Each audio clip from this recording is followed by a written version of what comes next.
kita semua. Assalamualaikum warahmatullahi wabarakatuh. Shalom, Om Swastiastu, Namo Buddhaya, salam kebajikan.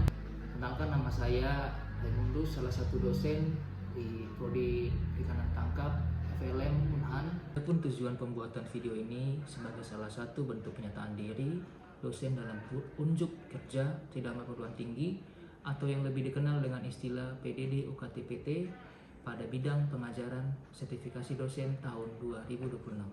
Kali ini saya akan menjelaskan mengenai salah satu mata kuliah yang saya ampu, yaitu penginderaan jauh, yang pada kali ini mata kuliah ini memiliki bobot 2 SKS, yaitu satu praktik dan satu teori. Mata kuliah ini diampu oleh 2 dosen dengan memiliki capaian mata kuliah ada 12, yaitu 1. Kadit mahasiswa mampu menjelaskan konsep mengenai penginderaan jauh dan SIG. Yang kedua, kadit mahasiswa mampu menjelaskan resolusi data satelit. Yang ketiga, kadit mahasiswa mampu menjelaskan sistem platform pada data satelit Landsat, MODIS, dan Sentinel. Yang keempat, kadit mahasiswa mampu menjelaskan dan memahami sistem koordinat pada peta. Yang kelima, kadit mahasiswa mampu menjelaskan interpretasi data satelit. Yang keenam, kadit mahasiswa mampu mengklasifikasikannya.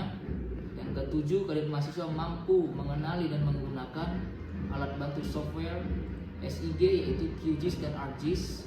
Yang kedelapan, kadit mahasiswa mampu menganalisa data spasial. Yang kesembilan, kadit mahasiswa mampu melakukan pemetaan pada lokasi penangkapan ikan. Yang ke-10, kadit mahasiswa mampu menggabungkan data spasial dengan data statistik penangkapan ikan. Yang ke-11, kadit mahasiswa mampu menganalisa studi kasus penangkapan ikan.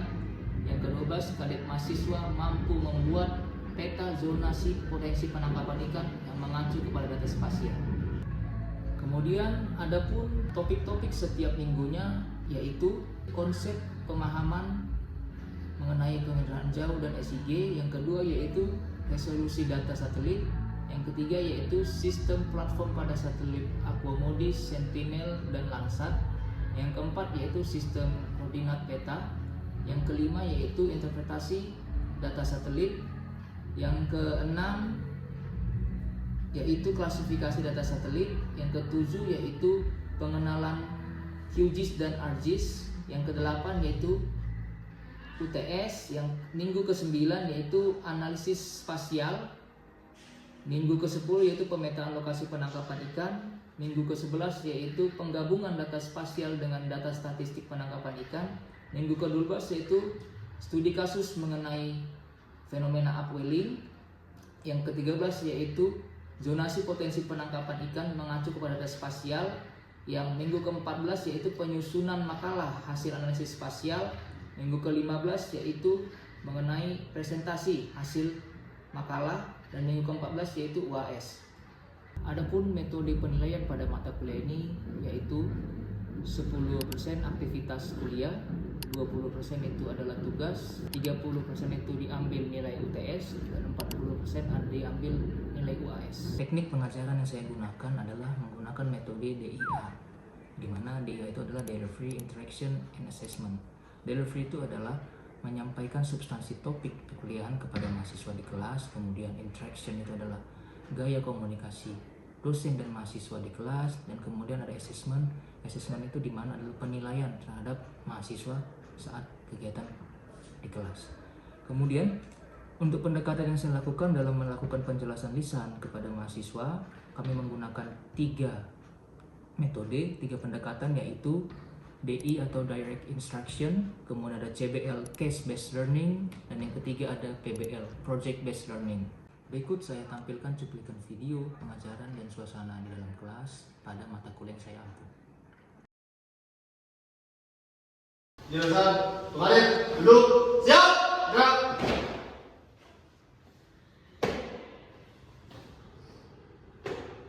Non. Lapor Prodi Perikanan Tangkap Jumat 25. Siap mengikuti perkuliahan. Lanjutkan dengan doa. Dengan doa.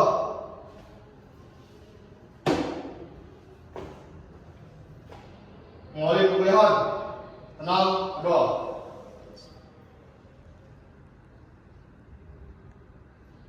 Selesai.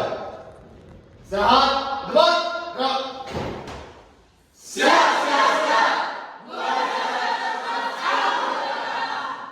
Bagaimana siang ini?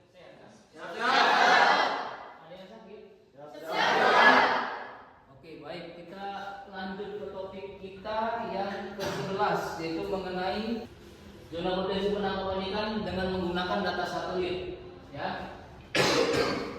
Sebelum kita mulai, ada yang ingat topik minggu lalu apa saja? Siap. Silakan bilang. Siap, mohon izin Kopral Kadet Gilang Maulana izin menjawab.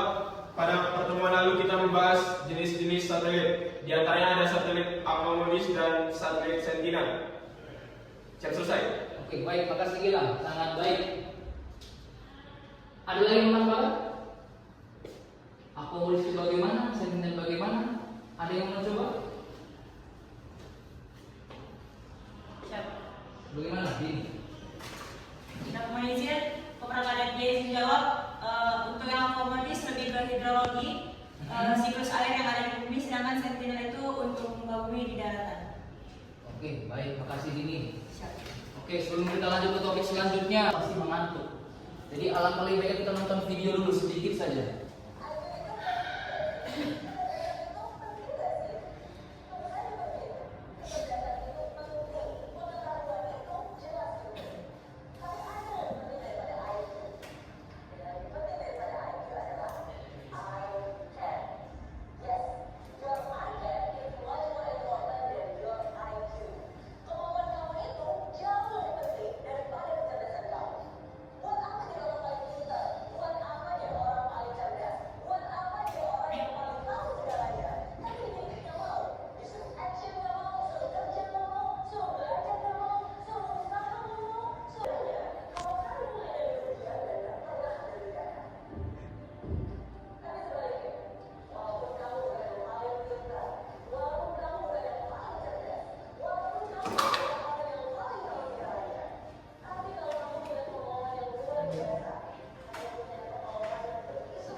Oke, bagaimana? Sudah lebih semangat ya?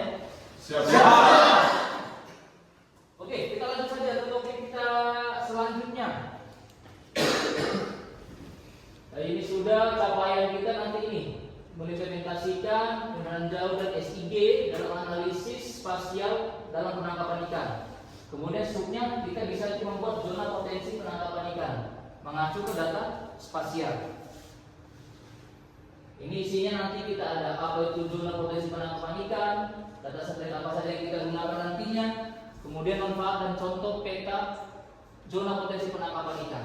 Nanti kita lihat bagaimana bentuknya. Ini dia zona potensi penangkapan ikan. Bagaimana bisa diketahui zona limpahan ikan?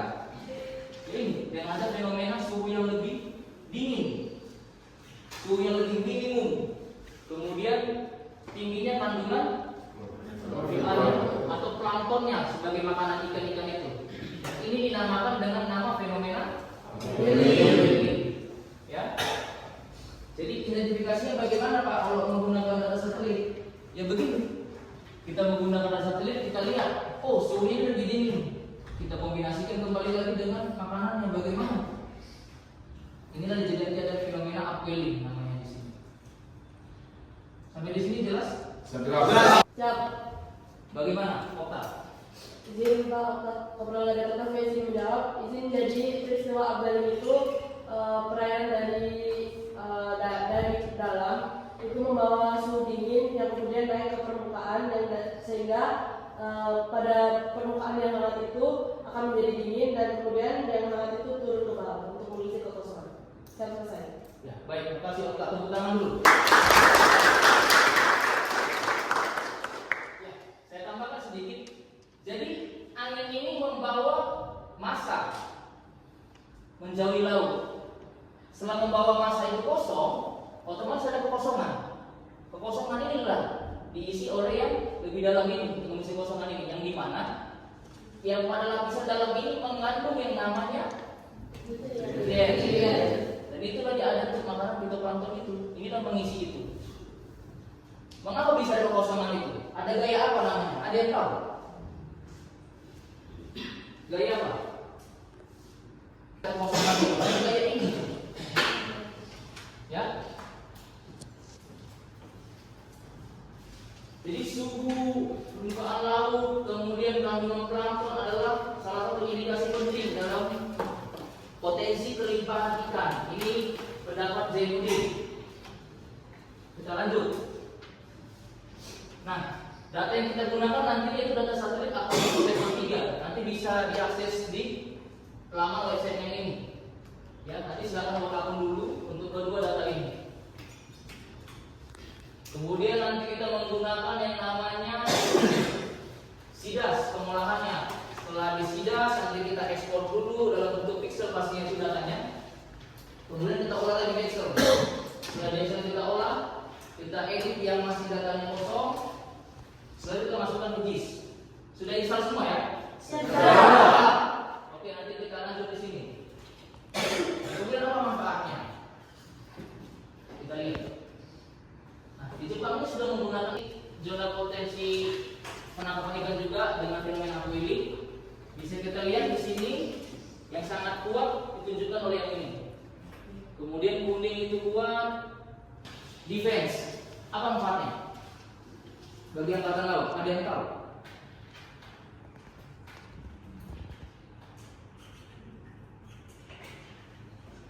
Nggak ada yang tahu kan? Cukup dulu.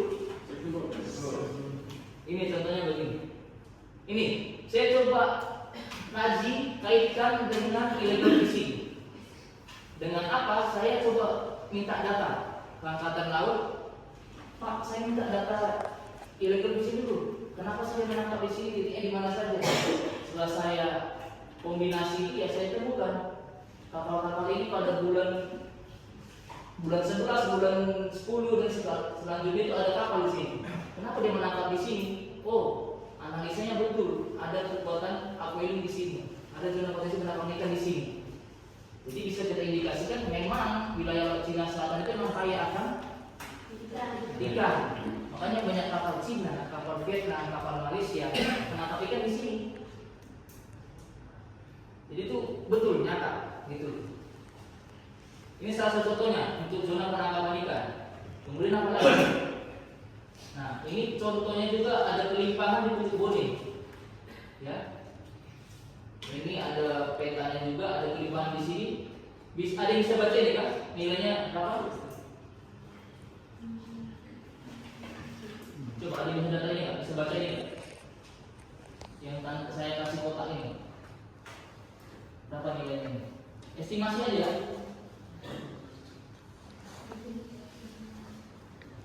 Lihat angka saja nih. Siapa Pak? Gimana Kak? Menurut Bapak, coba menjawab. Jadi di data kotak yang ada tambahkan itu untuk sebarannya itu 0,5 mg per meter kubik. Ya, kalau di yang kuning ini estimasi berapa? Di sini 0,3 Pak. 0,3 ya. Nanti kita juga mesti bisa baca data juga ini bagaimana bacanya. Ini juga bisa kita lihat longitud latitudenya. Nah, ini yang pustaka saya coba kaji di sini, yang saya coba tampilkan untuk penjelasan kita siang ini. Nanti bisa kalian dalami lagi. Yang pendapat si Gaul ini bagaimana tulisannya, bisa lebih jelas lagi. Ini juga dia memetakan untuk penangkapan ikan dengan indikasi dengan data OC. Kemudian nomor B juga ini membahas tentang laut juga, Jainuddin juga ini membahas tentang potensi penangkapan ikan. Sebelum saya tutup, ada yang menanyakan? Siap. Bagaimana kita? Ini Pak, ini Komandan Kadet Indonesia yang memanfaatkan data-data ini sebelum melakukan penangkapan. Langsung saya jawab ya. Siap. Kalau data-data pemanfaatan data-data sebetulnya sudah ada, cuman lebih ke pusatnya lebih banyak di Jawa saya lihat. Jawa, kemudian juga biasanya ataupun lembaga-lembaga swasta yang memang dia ada kepentingan untuk menangkap ikan. Misalnya begitu lebih cepat menangkap ikannya, misalnya kayak ikan tuna. Kemudian juga di Papua juga ada saya lihat manfaatkan itu data-data itu supaya karena dia ada membangun penyimpanan ikan juga. Nah, begitu. Ada, cuma tidak banyak. Makasih, cukup jelas? Ya jelas. Ada lagi? Siap. Bisa Bapak terkait bertanya untuk penggunaan data dasar satelit ini apakah ada kekurangannya dan kenapa di Indonesia ini masih belum merata penggunaan data satelit ini? Oke, baik, makasih Kanjeng. Belum semuanya mengetahui, memang belum semuanya mengetahui ya, karena SDM kita belum semuanya mampu, gitu loh. Bukan juga setelah itu ada sosialisasi saya lihat, ya belum ada yang memang betul-betul fokus untuk kesinambungannya jelas, supaya kita tahu dilakukan pemetaan, kemudian dikaitkan lagi dengan tangkapan, itu belum ada yang, karena kenapa? Itu membutuhkan dana yang betul-betul banyak juga. Ya, kalau emang mau kita lebih pasti ya siap dukungan dulu dana ke lapangannya. Selain kita tetap satelit bisa, tapi kan dikombinasi lagi lebih jelas, lebih detail datanya. Begitu, bisa ya? Lokasi penangkapan ikan itu kan menggunakan data satelit Aquamodis. Nah, apakah keunggulan dari data satelit Aquamodis ini dibandingkan data satelit yang lain? Padahal kan data satelit itu ada yang ada lainnya kan Pak, kayak Landsat juga ada AVHR gitu. Oke, baik Cipa. Kalau data yang lain memang banyak, cuma karena kita masih untuk tahap awal, kita lebih mudah mengamati yang data yang lebih mudah dulu tampilannya. Data yang lebih detail ada. Kalau kamu mau yang lebih detail lagi, bisa cari Sentinel. Cuman itu kan dia pembagiannya ke masing-masing band. Nah itu nanti kalau band itu kita kombinasi lagi. Band ini tambah band ini menghasilkan suhu nanti. Band ini tambah ini akan menghasilkan untuk planktonnya. Kalau ini memang langsung kita ekspor langsung kita simpan data, bisa langsung kita olah, masukkan ke disk, langsung kelihatan kalau itu sama nilainya. Sudah bisa, tapi untuk tahap awal ini kita coba yang simpan dulu aja. Nanti step by step kita naik lebih tinggi lagi. Nah, begitu. Jadi, Sebelum ini Bapak ada saya bertanya, apakah nelayan di sekitar Acapulco sudah menggunakan teknologi ini dalam menentukan sudah potensi penangkapan? Oke, baik, saya terima kasih. Saya langsung jawab. Kalau kita di Acapulco ini di Belu ini belum saya lihat yang namanya menggunakan teknologi. Hanya masih menggunakan pengamatan tanda-tanda alam saya lihat. Dengan melihat misalnya ada kayak kelompok ikan, misalnya laut jadi kita ada ikan kumpul di situ. Kemudian ada buih ikan misalnya. Kemudian ada lagi kayak semisalnya itu kayak ada mungkin pedagang apung. Padahal ikan juga suka kumpul di situ. Untuk teknologi belum, hanya menghasilkan hanya untuk dengan tanda-tanda alam saja. Yang saya lihat fenomena alam yang mati, kemudian ke situ. Gak usah jauh-jauh untuk masalah GPS pun belum paham nelayan. Cuman saya coba kaji lagi lebih dalam, apakah ada pembagian Pak sebelumnya GPS dan mesin-mesin penangkapan ikan teknologi? Ada Pak, cuman dulu kami tidak tahu menggunakan, jadi kami jual. Jadi di sini yang betul. Ya untungnya kita di sini, nanti dengan kita ada di Belu ini ya bisa kita kasih pemahaman, sosialisasi. Oh, begini Pak menggunakannya Pak, begini Pak. Nanti lama kelamaan akan terbiasa. Jika ada nanti pengadaan oleh pusat lagi, bisa dimanfaatkan dan lain juga mendapatkan untungnya. Begitu. Terima kasih. Ada lagi? Siap cukup. Cukup. Oke, cukup. Kalau cukup, jadikan buat petanya. Tapi masing-masing kadet wilayah lautnya beda, ya. Nanti sambil kita diskusikan Kalau misalkan ada kendala bisa komunikasi ke saya melalui email ataupun WA, tidak apa-apa.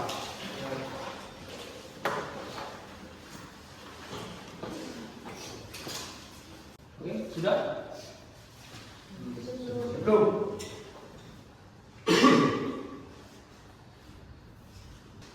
Sudah? Sudah. Oke. Sebelum saya tutup, ada yang bisa menyimpulkan? Yang saya jelaskan, sama teman-teman kamu sampaikan. Ada yang mau coba menyimpulkan? Coba siapa yang mahasiswinya?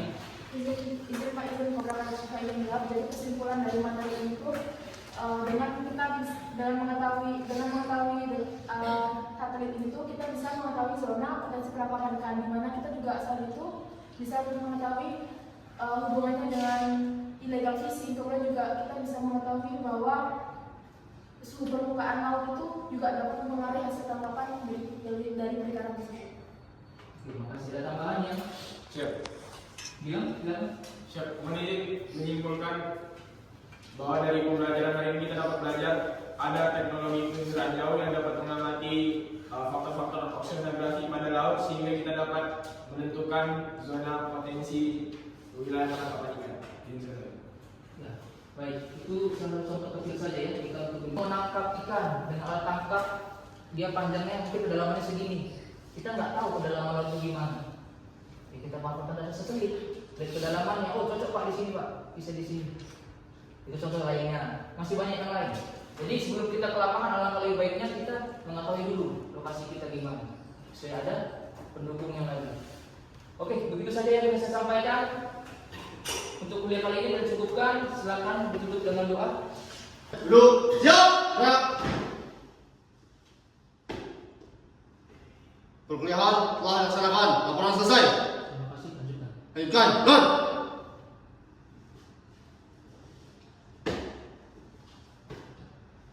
Selesai perkuliahan. Bersyukur kepada Tuhan. Tenang, berdoa.